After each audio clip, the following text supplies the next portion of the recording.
A serious software error in New Jersey's motor vehicle system led to the improper voter registration of what we believe to be roughly six. Wait, did she just admit what I think she admitted? An official governor is standing at a podium confessing that thousands of non-citizens were improperly registered to vote. You can't unhear this, and the domino effect is already taking down other states. Take a look here. Favorite photo ID to vote. 85% of white people favor it. 82% of Latino. 76% of Black Americans favor it. So the bottom line is this.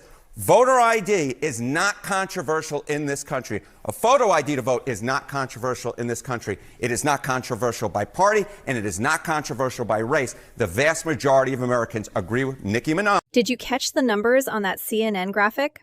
For years, the media has tried to paint the requirement of a photo ID as some incredibly controversial partisan trap.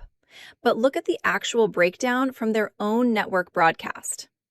85% of white Americans, 82% of Latinos, and 76% of Black Americans absolutely favor needing a photo ID to vote.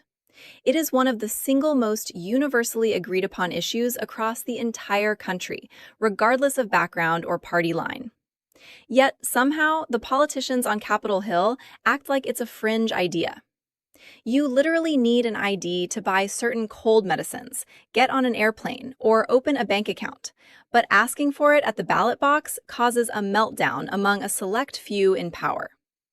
The disconnect between what the citizens actually want and what the establishment pushes is staggering. People in our state. When New Jerseyans applied for a driver's license or identification at the MVC, they were asked if they wanted to register to vote. In the case of this error, some individuals indicated that they weren't citizens and weren't eligible to vote, but the software registered them anyway. The error in the... Let's break down exactly what she is using as an excuse here.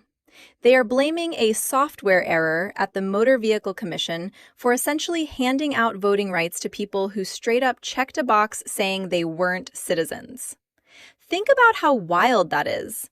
A non-citizen goes to get a driver's license, follows the law by indicating they aren't eligible to vote, and the state's automated system just completely ignores it and registers them anyway. They knew about this error all the way back in June of 2024, but the public is only just now getting the full picture. How do you have a software glitch that specifically defaults to registering ineligible people? If you've ever dealt with the DMV, you know they don't exactly give out freebies by accident. It makes you wonder what other automated systems in other states have the exact same glitch. And we tell the public. I have to say, though, for Democrats, I'm not saying that the Save America, the SAVE Act is going to pass. Yeah. But this is not good for Democrats' argument that there's no such thing as undocumented immigrants voting.